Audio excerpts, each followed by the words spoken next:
पंजाब हुकूमत लगी गई जे ये मरियम नवाज शरीफ साहिबा की हुकूमत है। इसके दिन गिने जा चुके हैं। कैसे दिन गिने जा चुके हैं? मरकज़ी हुकूमत के बारे में हतमी तौर पर कुछ नहीं कहा जा सकता कि उसका अंजाम क्या होना है, लेकिन पंजाब हुकूमत का अंजाम बिल्कुल सामने आ गया है। किसी की तरफ से कहा गया है कि सूबा पंजाब का नाम मरियम सूबा रख दिया जाए, जिस तरह से सूबा पंजाब, सूबा सिंध, सूबा खैबर पख्तूनख्वा, सूबा बलूचिस्तान, इसी तरह से पंजाब का नाम हो जाए मरियम, सूबा मरियम। ये किस बंदे की तरफ से कहा गया? ये एस्टेब्लिशमेंट का बहुत ही करीबी आदमी है, उनका बड़ा एतमाद का आदमी है। कुछ लोग इसके बारे में कुछ और अल्फाज इस्तेमाल करते हैं, हम कतई तौर पर ऐसे अल्फाज इस्तेमाल नहीं कर सकते। इनके बारे में शहबाज गिल कहते हैं कि ये पाकिस्तान की सहाफ़त का सबसे बड़ा मुनाफिक है, और कहते हैं कि ये टाउट है उनका। बहरहाल हमें इससे इत्तेफाक नहीं है, लेकिन उनकी तरफ से चंद रोज़ कबल ऐसी खबर दी गई थी जिसने सारी दुनिया को परेशान, दुनिया तो नहीं पाकिस्तानियों को परेशान करके रख दिया था।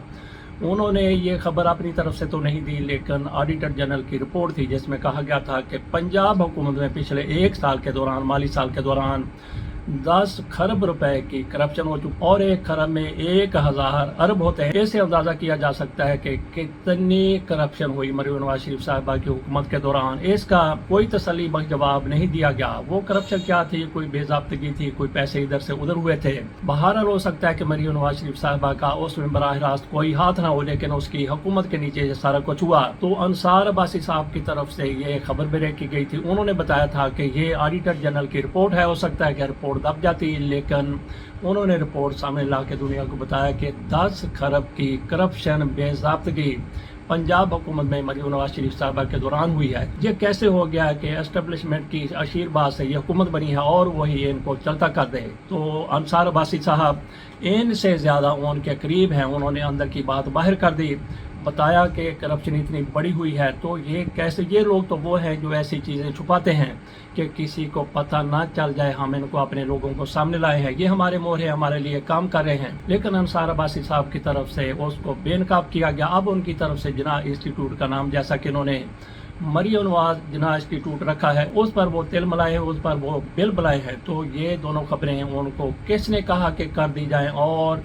दुनिया को बता दिया जाए कि 10 खरब की करप्शन के बाद। मैं आपके सामने दोनों खबरें रख देता हूँ। पहले देख लेते हैं अंसार अब्बासी साहब की ताज़ा खबर। 2 जुलाई की खबर है ये। उसका उन्वान दिया गया है पंजाब का नया नाम सूबा मरियम व नवाज। मरियम व नवाज दोनों के नाम से खबर में उन्होंने लिखा है कि ऐसा लगता है कि पंजाब एक सूबे की बजाय ख़ानदानी जागीर में तब्दील हो रहा है। बेहतर होगा कि वज़ीर आला मरियम नवाज शरीफ साहिबा बाकायदा ऐलान कर दें कि पंजाब का नाम बदल कर सूबा मरियम व नवाज रख दिया गया है। जब हर दूसरा मनसूबा या तो नवाज शरीफ के नाम से मंसूब हो या मरियम नवाज के नाम से, तो फिर पंजाब को अपने नाम से ही मंसूब कर दें। अभी कल ही खबर आई थी कि लाहौर के जिना इंस्टीट्यूट ऑफ कार्डियोलॉजी का नाम तब्दील करके मरियम नवाज शरीफ इंस्टीट्यूट कार्डियोलॉजी रख दिया गया है। ये कोई मामूली बात नहीं, ये सिर्फ एक नाम की तब्दीली नहीं बल्कि एक सोच की अक्कासी है। वो सोच जो समझती है कि अवामी खिदमत भी ज़ाती तशहीर का ज़रिया होनी चाहिए।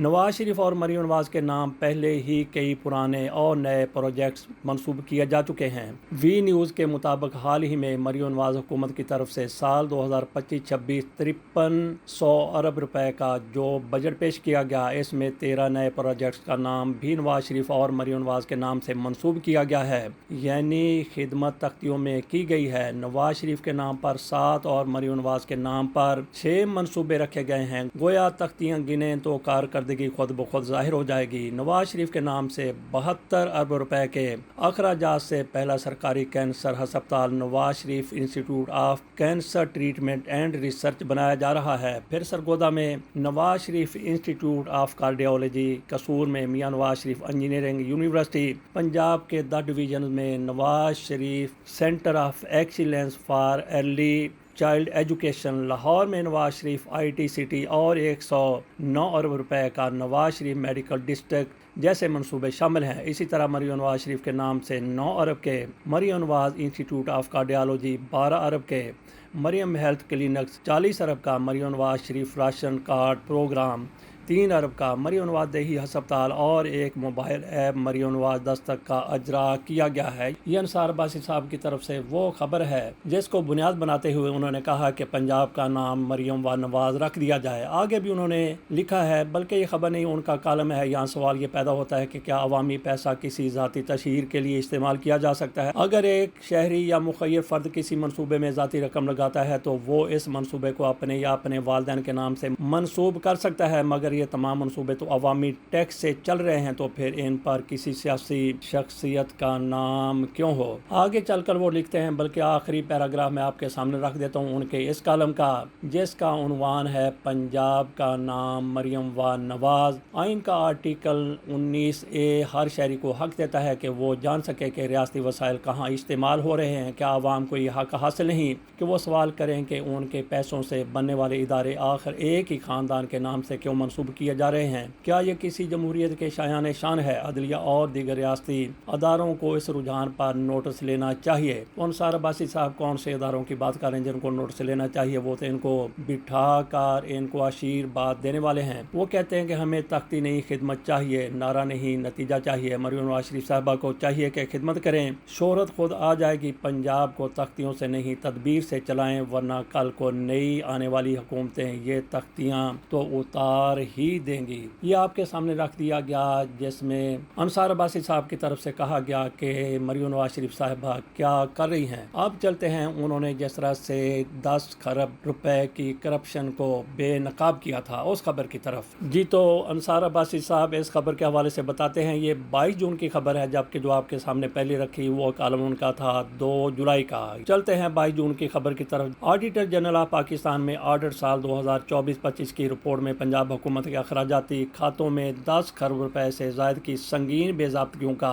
انکشاف کیا ہے، جن میں فراڈ، رقم کا غلط استعمال، زائد ادائیگیاں، مالی بد انتظامی، غلط خریداری اور کنسولیڈیٹڈ فنڈ کی وصولیوں کا کمرشل بینکوں میں غیر مجاز طور پر رکھنا شامل ہے۔ حال ہی میں شائع ہونے والی رپورٹ کے مطابق آڈٹ کی اہم دریافتوں میں 14 کیسز شامل ہیں، جن میں فراڈ اور رقم کا غلط استعمال شامل ہے، جن کی مالیت 3.1 ارب روپے بنتی ہے۔ 50 کیسز زائد ادائیگیوں، ریکوریز اور غیر مجاز ادائیگیوں کے ہیں، جن کی مالیت 25.4 ارب روپے ہے۔ 21 کیسز مالی بد انتظامی کے ہیں، جن کی مالیت 10.6 ارب روپے ہے، جبکہ 45 کیسز غلط خریداری کے ہیں، جن کی مالیت 43 ارب روپے ہے۔ 12 کیسز کنسولیڈیٹڈ فنڈ کی وصولیوں کو کمرشل بینکوں میں غیر مجاز طور پر رکھنے اور خود مختار اداروں کی جانب سے عوامی رقوم کو بغیر منافع والے اکاؤنٹس میں رکھنے سے متعلق ہیں، جن کی مجموعی مالیت 988 ارب روپے ہے، اور اس کے علاوہ ہیومن ریسورس سے متعلق بے ضابطگیوں کے 24 کیسز کی مالیت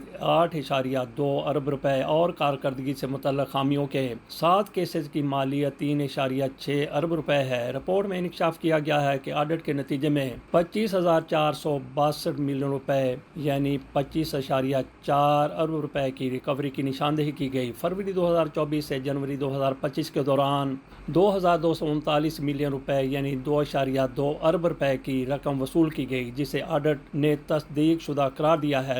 رپورٹ میں مالی نظم و ضبط، خریداری اور معاہداتی معاملات، انسانی وسائل کی بھرتی، تنخواہوں کے نظام، اثاثوں کے انتظام اور بجٹ کی منصوبہ بندی و نفاذ جیسے شعبوں میں اندرونی کنٹرول کی خامیوں کی نشاندہی کی گئی ہے۔ رپورٹ میں سفارش کی گئی ہے کہ انتظامیہ کو فراڈ اور رقم کے غلط استعمال کے معاملات کی تحقیقات کرنی چاہیے تاکہ ذمہ داروں کے خلاف قانون کے تحت کارروائی کی جا سکے۔ خبر تو آگے بھی چل رہی ہے، لیکن آپ کے سامنے ہم نے یہ رکھنا تھا کہ ان کی طرف سے 10 کروڑ روپے کی بدعنوانیوں کی جو نشاندہی کی تھی وہ اس طرح سے ہے۔ پنجاب حکومت کی طرف سے اس پر کوئی اپنی صفائی دینے کے بجائے فوری طور پر کہہ دیا گیا کہ یہ تو سابقہ حکومت کا سارا کیا دھرا ہے۔ پرویز الہی پر الزام لگا دیا گیا اور باقی بزدار کے کھاتے میں ڈالنے کی کوشش کی گئی، لیکن انصار عباسی صاحب اتنی کچی گولیاں نہیں کھیلتے، وہ کچے آدمی نہیں ہیں کہ وہ ایسی خبر دے دیں۔ ان کو کہاں سے بتایا گیا، کہاں سے اٹھایا گیا، کیسے ان کو آمادہ کیا گیا، آمادہ نہیں بلکہ وہ تو خود ہی ایسے معاملات کے لیے آمادہ رہتے ہیں۔ ان کو بتا دیا گیا، ان کے کان میں پھونک دیا گیا اور پھر انہوں نے اس پر جو لے اٹھائی ہے وہ سب کے سامنے ہے۔ گویا وہاں سے کچھ ایسا فیصلہ ہو چکا ہے کہ کہا جا سکتا ہے کہ یہ پنجاب حکومت لگی گئی ہے۔